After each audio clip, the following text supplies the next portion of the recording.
Ryan, my dude, what's up, man? Hey man, what's up? Good to meet you. I just You- before I joined the chat, I just saw that you were wearing sunglasses indoors. So here we go. I had to do it. Also, I'm also a little bit tired today, so I guess it just looks more bad. it's per- it's perfect, dude. Man, first of all, let me say thank you very much for taking the time, man. I have to say, my buddy Damien, a band member, bandmate of mine, was the one who introduced me to Jod. And from the moment hearing you guys, this was probably 2 years ago or so, so into it. So I really appreciate you taking the time, man. Thank you very much for this coming and hanging out, dude. No, man, thank you for having me. And also, it's always, nice to hear that someone from across the pond digs our music, especially we sing in Polish. So Yeah. you can't understand shit from what you're singing about. So yeah, that makes even more nice for us. So yeah, thankful. I'm really thankful you're having me. And yeah, let's start. Let's do it.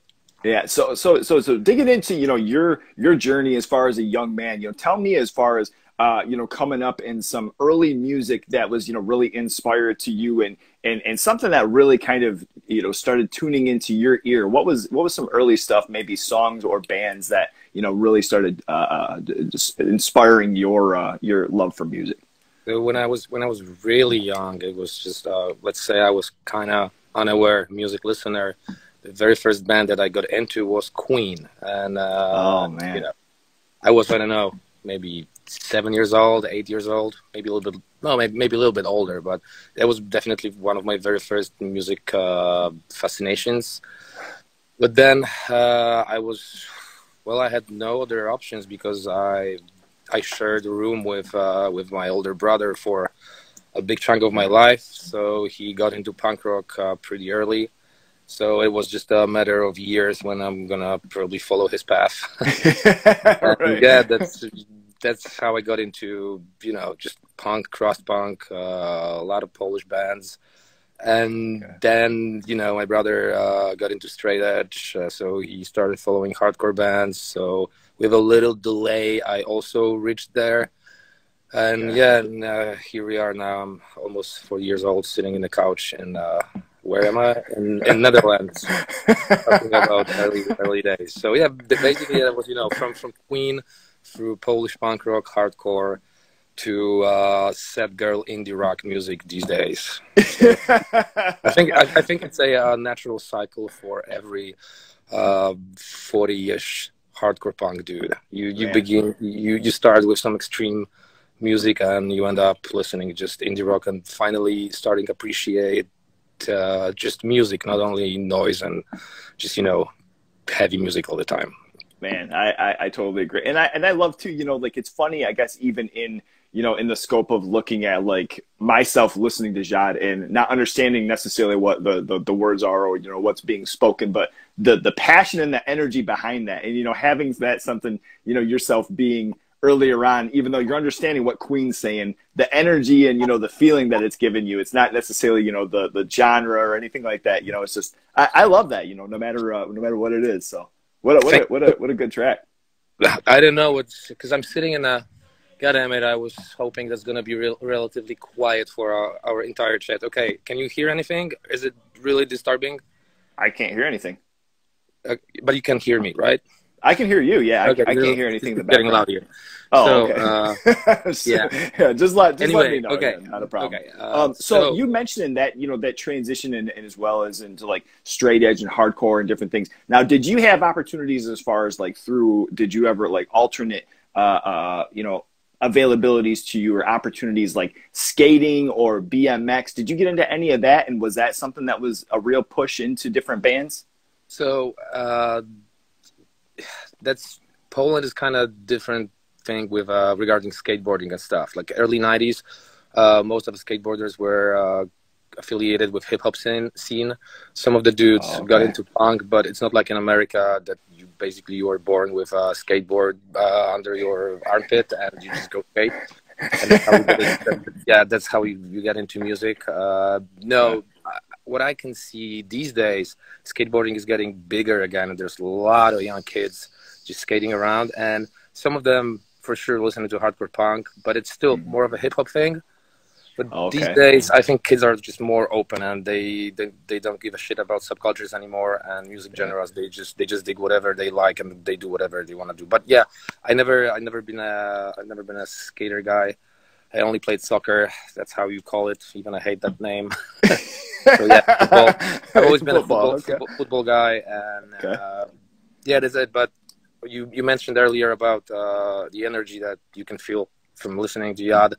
Uh, I think it's a good point, because if I was trying to sing in English, I'm pretty much sure you wouldn't have gotten that energy from us, because still I would be using my not even second language. So Oh, that's right. basically Okay. cuts most of the energy, and I think, yeah, just energy and the message. Because if I cannot express myself in my mother's tongue, you will also feel that impression. And Yeah. from touring the US with Yad in 2019, we all realized that people over there in America kind of appreciate more foreign bands, because I yelled at people in very foreign language. I know that Polish sounds to Americans really rough, and most of my American friends, when they hear me speaking on the phone in Polish, they always think that I'm yelling at someone or I'm having an argument. So probably, yeah, that language works. Also, the most famous obscure Polish punk bands from the 80s are the most recognizable in the US in the punk scene, like Siekiera or Armia, and they sang Oh, in okay. Right. Polish. And yeah, so it took me a while to realize that singing in my first language will have the bigger impact than me trying to pretend that I can sing in English. No, I cannot. Right. I mean, from the early interest, where does discovering a scene or going to a first show, where does that come into play? First show, 1995.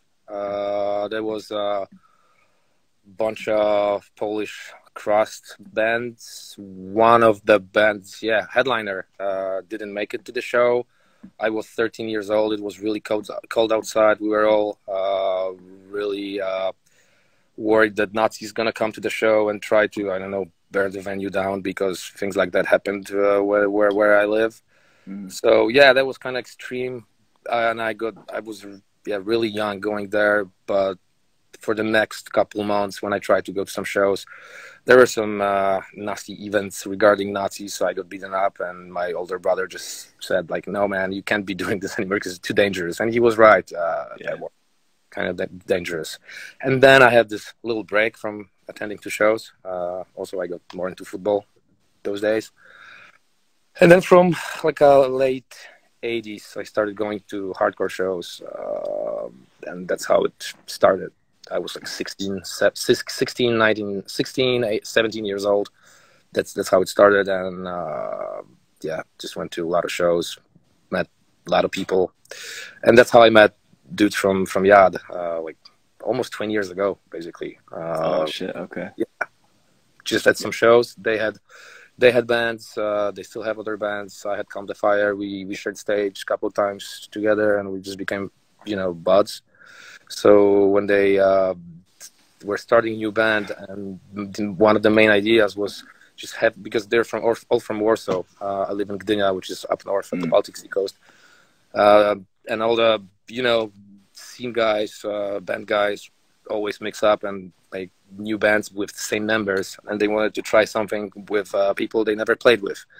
So they asked me if I want to do it, and yeah, somehow it clicked. It worked out. Even we didn't have any plans. We didn't even plan to play a show, to be honest, because they had demo ready. There was just no vocals, so I was like, okay, I'll just I'll take a shot, and I'll write some Polish lyrics, and we'll see if it clicks. If we like it, let's do it. Let's put it out on tape, and we'll see what happens next. So we put it out on tape. Then we were asked to play a show with opening for GBH, and we were like, okay, but we have only 8 or 9 minutes long set. It didn't matter. That was our first show. People liked it. Was like, okay, let's put out this demo on a 7-inch. So we self-released it. It was started selling well. We started playing some, we started booking shows, and I don't know how it just got a little bigger than we all expected, which we are really grateful for, because it's been a wild ride for the last couple of years. Now, I mean, as far as, these earlier days, like in the band, was there anything, with this approach to Yad where you wanted to, add a little something here, maybe a little more slime, a little, compared to, with Calm the Fire or different other projects that you were in? The other guys also were, or they still are, in a kind of bigger bands for our scene. But from the very beginning, we wanted to avoid making the band as a all-star band, blah blah blah, and being compared to our other bands. So the main goal was just like play as simple as possible.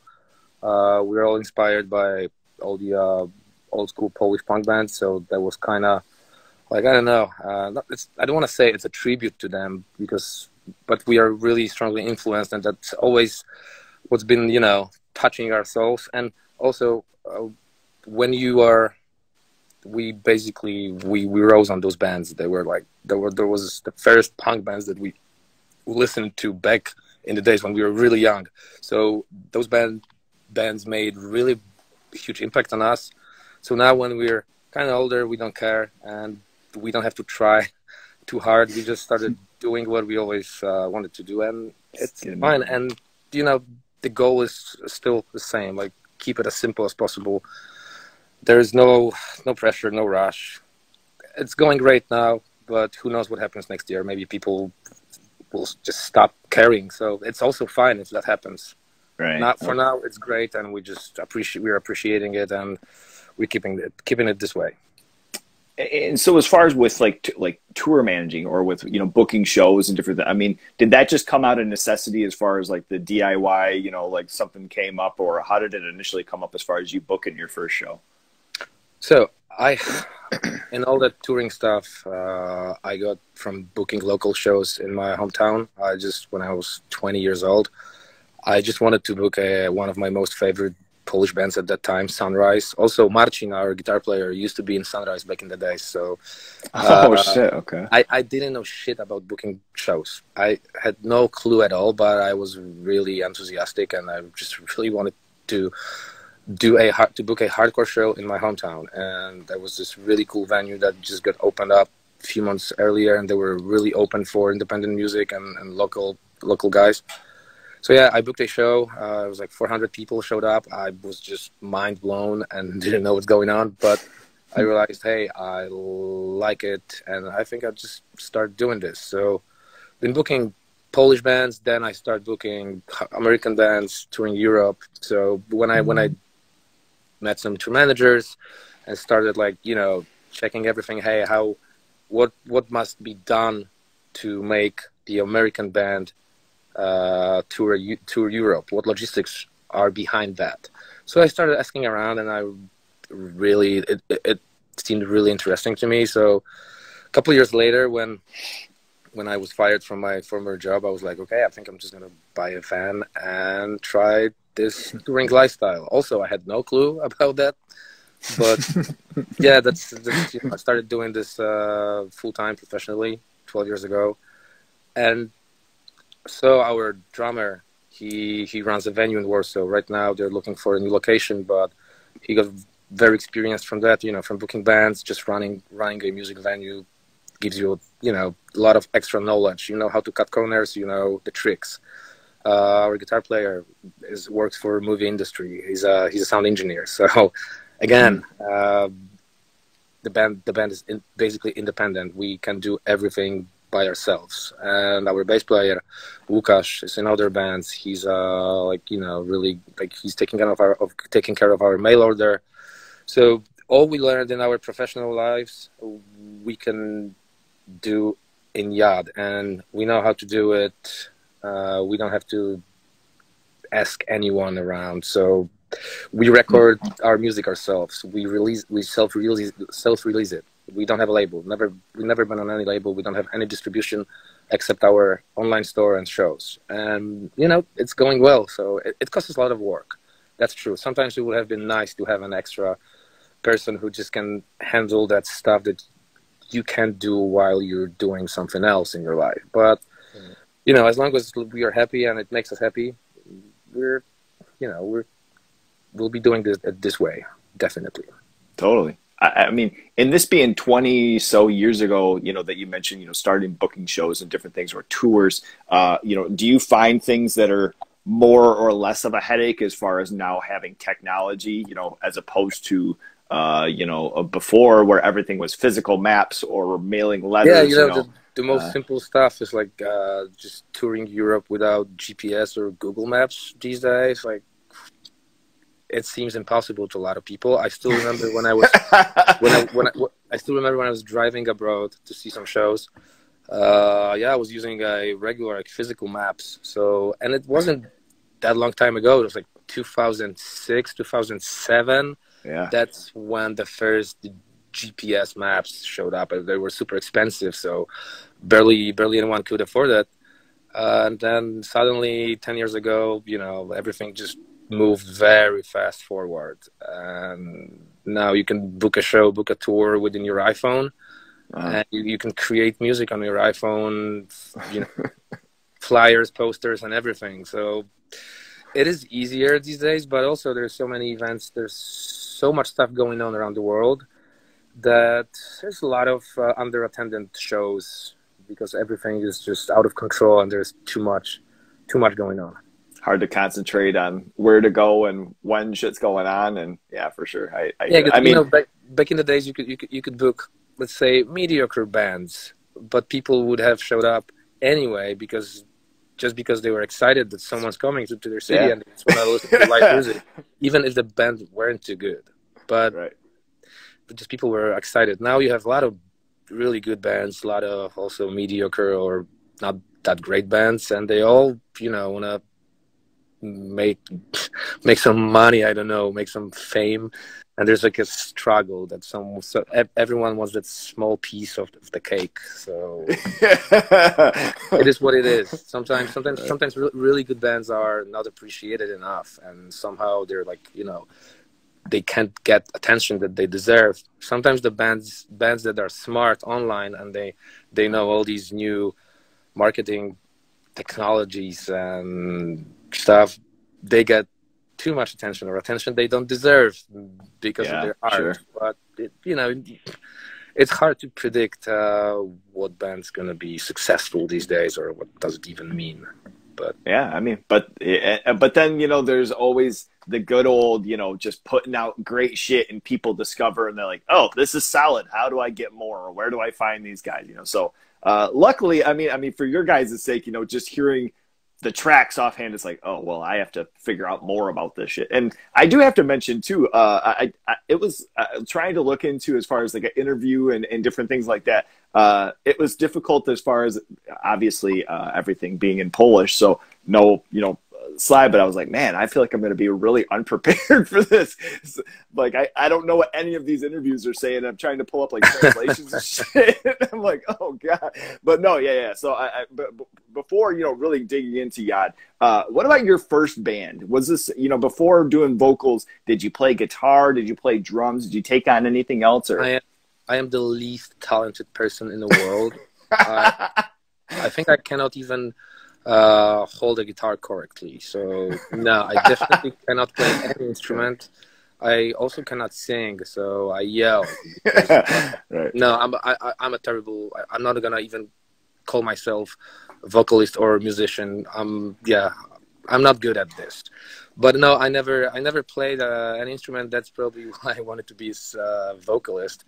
So that's why we started Calm the Fire years ago, which when I think about it, about how it started, you wouldn't believe all that things behind that band. But yeah, it was a great time. That basically I learned a lot, and that's when I started liking started liking being on the road. That's when I was like, shit, I like that lifestyle. I like traveling. I like being in a van and just, you know, driving from city to city. We just played like our definitely last show last August after 4 years of not being a band anymore.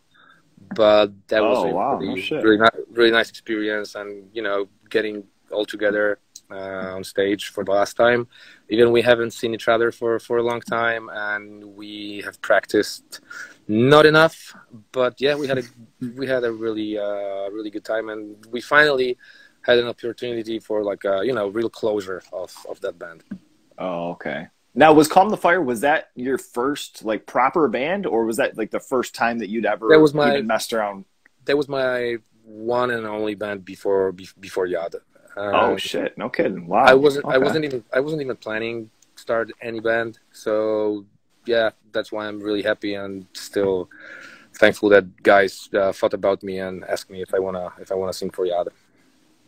Damn, no shit. That's awesome. I know. I have to say too. I had pulled up I had found some videos. I think it was like 2006 or 2008. You guys were playing a show with Bane, maybe? No, with Bane, I booked Bane show. Okay. That was Okay, actually gotcha. one of my very last shows I ever booked, and it was really Shit. funny because yeah, good friends of mine got engaged on stage, and that was really really one for the books, definitely.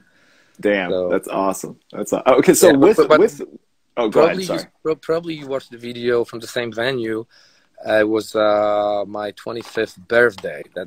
Every December I've been booking a show called Youth Fest. It was 8-9 bands,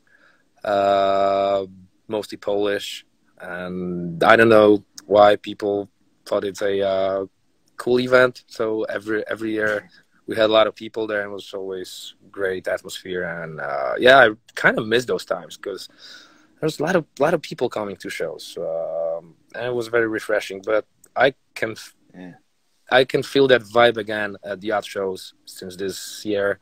There's a lot of young kids attending to our shows, which makes us really happy because we never thought that because we're almost 40 years old. So when you see kids like, you know, 18, 21 years old having fun at your show, it's like, okay, somehow you get the connection with younger kids. You're not a boomer to them, so that's always not. And I wouldn't be offended with that if 20-something years old kids couldn't feel any connection with 40 years old dudes just, you know, singing some that bullshit. The energy, dude. The energy. I'm saying. So, I mean, with that, you know, like, bring us back to that first time that you got demos back. You know, your first time that you're actually hearing back, as opposed to it being a live show or something, and you know, popping in a CD and hearing yourself. What was that like? Was it something that, you know, you were kind of distraught on how it ended up sounding, or were you digging it? What? Are you talking about Yab demo or? When Calm the Fire, like the first thing ever. So the first thing ever released, it was a CDR demo. We recorded it at some tiny weird studio. It sounded really bad. It's I think I don't want to listen to it anymore. But that was my very first experience with Totally. anything. So. Oh Jesus! I don't even know how I pulled it off. But also that was a time when everything was more difficult. There was no home recording. There was, you know, and internet wasn't that big and that important in our lives. So you had to save some money to enter some random studio with some some random engineer who doesn't give a single fuck about what you're doing. But yeah, that was fun. But yeah, last record we did with Calm the Fire was definitely a good one and pro one, and also it's funny how we developed from that 2005 demo to 2014 full LP. That was, I think, kind of good record. Maybe I would do something different today, but when I'm listening to it, there's no shame. Sick. Yeah, totally. I mean, and you know, and like in a full circle moment too, you know, something that's really sick, and it even brings us to recent. You guys doing a split with Full of Hell. How did that end up coming about? It's wild. In 2012, I was driving Full of Hell in Europe on their very second European tour. Oh, And okay. yeah, we became friends with them and kind of bonded. And Dylan just asked me a couple of weeks deep in the tour, it's like, hey man, like, do you want to do split Full of Hell, Calm the Fire? I kind of thought it's just, you know, that American politeness that he's saying that, but it's not gonna happen. I was like, and sure, like I would be down. And yeah, and a couple of days later, Dylan just said like, yeah, I found us a label, so yeah, guys, record, like track the numbers as soon as possible, and let's do it. And yeah, and Oh shit!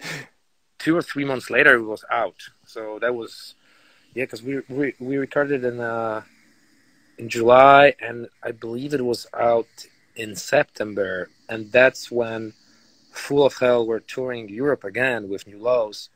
Okay. And I asked Dylan, like, hey man, after that tour, do you want to come to Poland and do 5 shows together?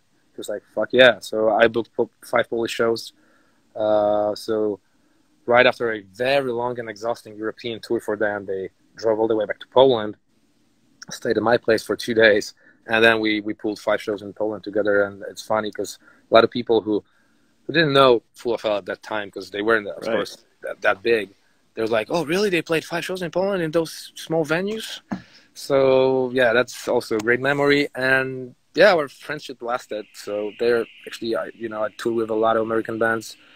But, of course, you get to know a lot of people. But, like, the true friends you meet on the road, there's only a few. And, yeah, Full of Hell and Touché Amore are definitely those people who I can call friends. And, yeah, that's one of the reasons that, guys got into Yacht, and they were like, hey, you want to tour with us?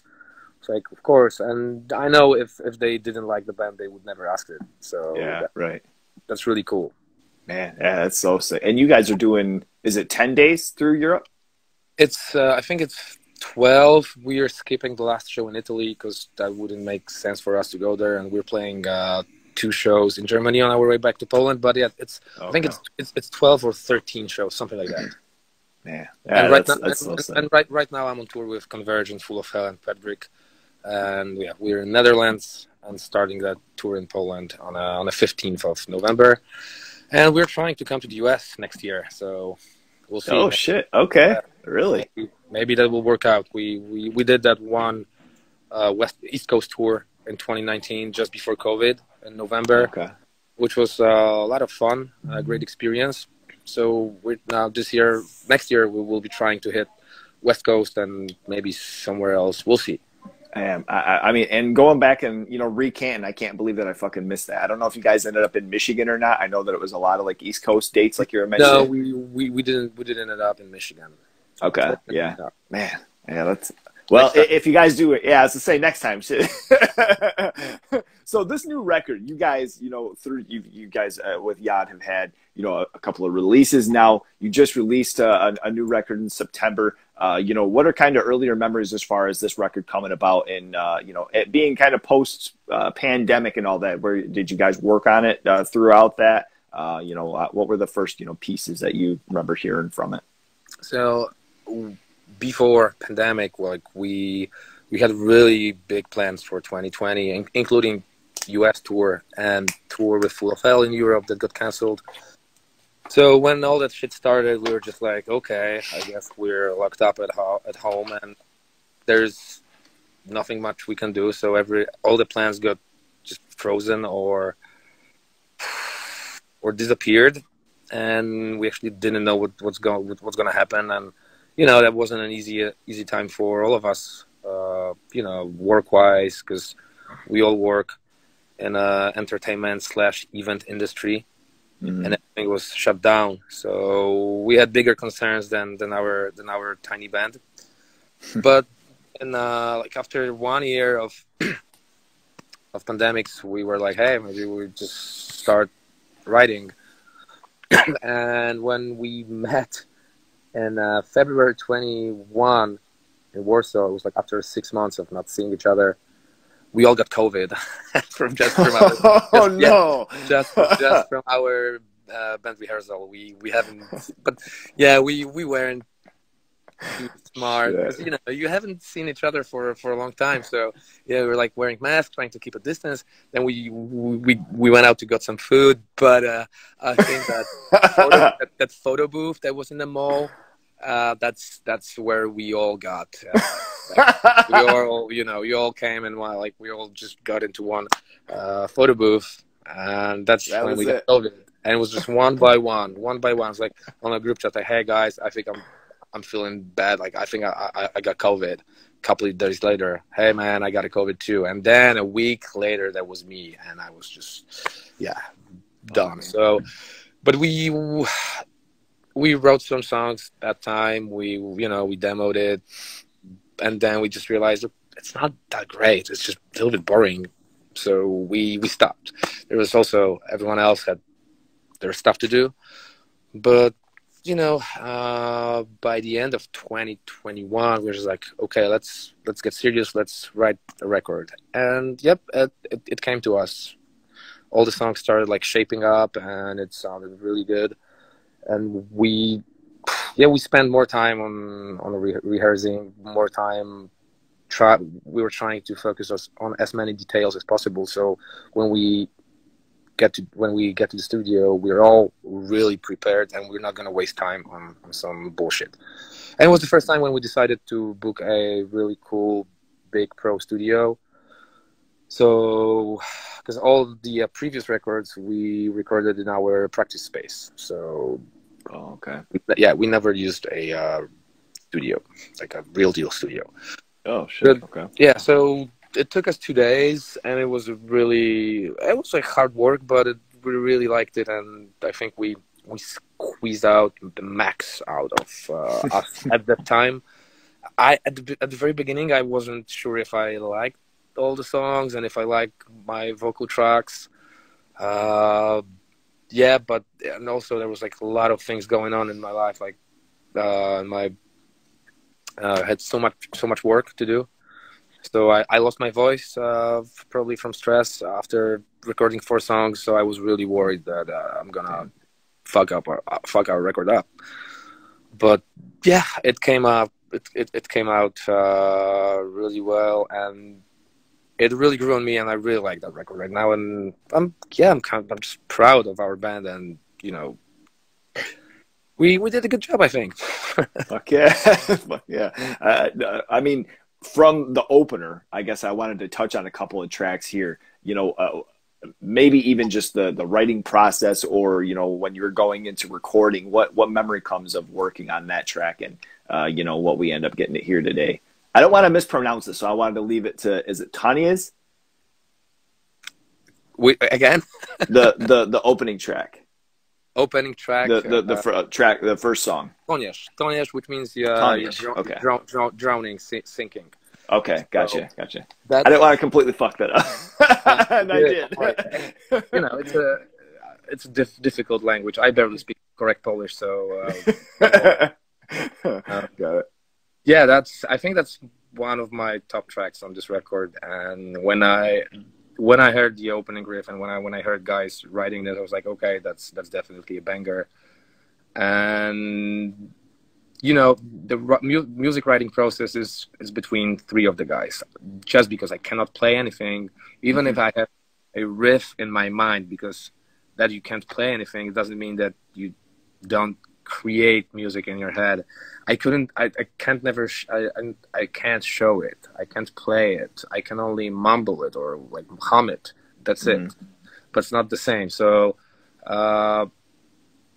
when they got songs ready, I'm just listening to it, and I never write lyrics before music is done, because I couldn't. And sometimes with the beat, with the riff, you get the word, then you just build all the lyrics around one word or something. But also I have my little notepad with my golden thoughts, with all the ideas that I get during my regular shitty day. And from that, sometimes just everything is just coming together, and then it's a lyric done. Sometimes it's just a stream of consciousness, and it's like I'm just like, and I got to write bunch of words or sentences that I have the idea of the song. I know what I want to write about, but still cannot get the correct words, like a fitting, like matching words. And after a couple hours or something, it sometimes just, it hits me, and then I can write like 2 or 3 lyrics within 20 minutes.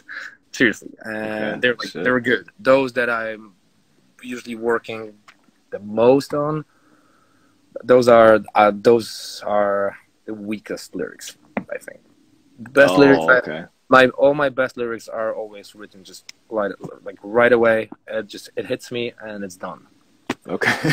Okay. And when I'm pressured, when I know that there's still 2 tracks with no lyrics and we really need that, then I'm struggling. I just cannot, or I'm unhappy with every single word I'm gonna write. But yeah, as I said, there are stronger and weaker lyrics on this record, but as a record like itself, I really like it, and I'm really happy how we did it.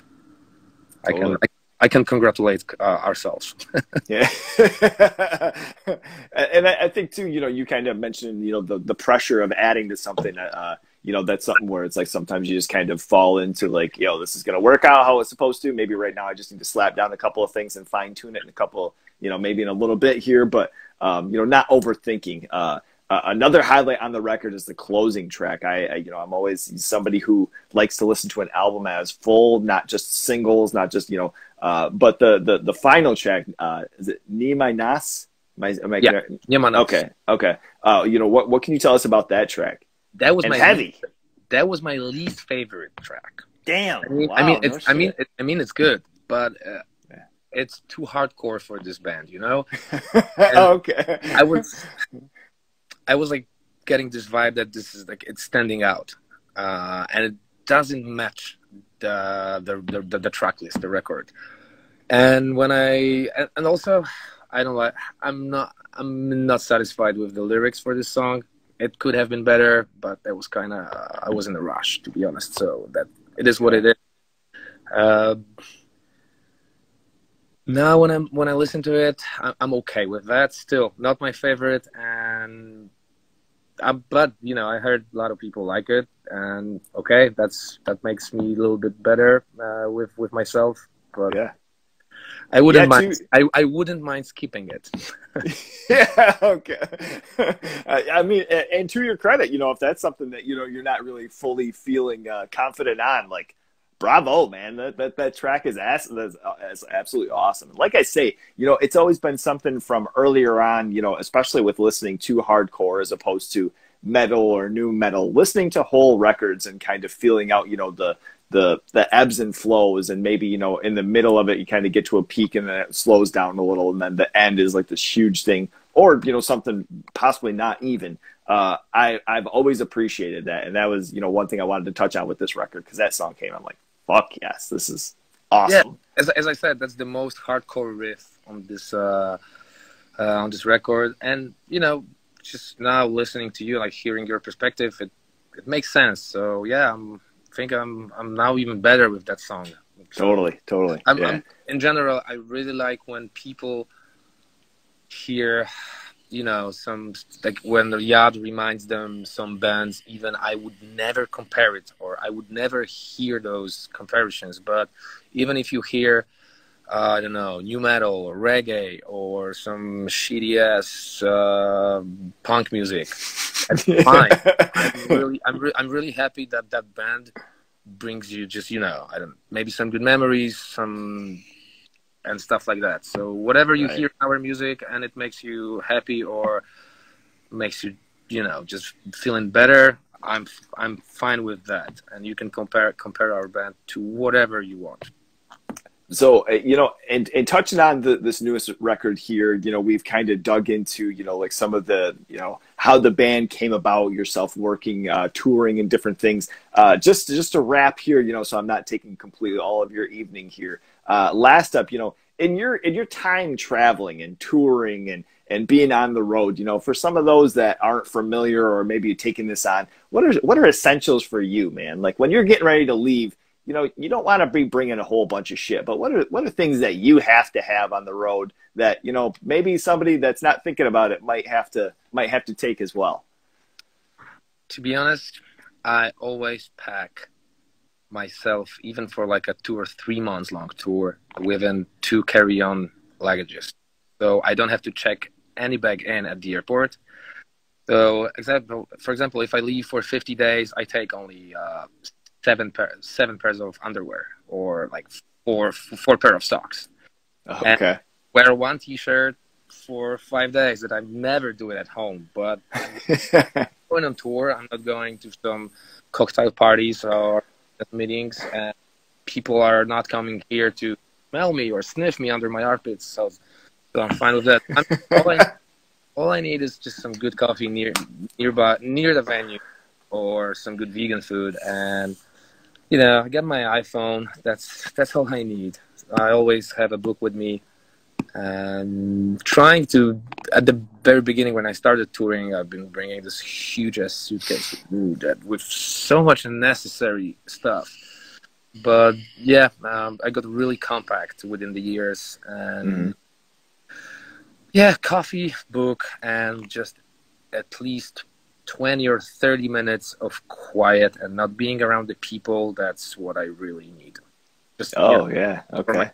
Because at the very beginning, when you start touring and you're younger and you still want to get to know a lot of people and you have a lot of energy, you don't have to sleep at least 7-8 hours because you recover very fast. But when you've been doing this for a long while, and it's always been my job, but within the years, that you do it mostly for money, but you appreciate the environment you can work in and the people that hire you, and also it's based on trust. So that's really cool. But yeah, just being not around people and not meeting all the new people again becomes your priority. That need that couple minutes for yourself, so you can just calm down and take some deep breath. I know it sounds like some new age bullshit. I guarantee you it is not space stuff. Yeah, just space, It's knowledge on the streets, man. It's knowledge on the road. And shit, we can't ask her anymore. Dude, this has been absolutely awesome. I have to say once again, thank you so much. And I'll probably have to get some of the rest of the band on here to dig into the record and some of their aspects of writing and everything, because I love it, man. It's awesome. You guys are fucking kicking ass. Thank you so much, man. Thank you for having me and for getting to our band. Now I think I need to get some dinner, and doors are opening in 15 minutes, so I gotta go back at the merch booth. All right, man. All right, you take care. Thank you so much once buddy. again, and have a good night, man. See ya. He's a lo-fi horror guy. Yeah, he's kind of a guy, but he is so lo-fi a horror guy. Yeah. Lo-fi horror guy has been recorded in front of a live studio audience.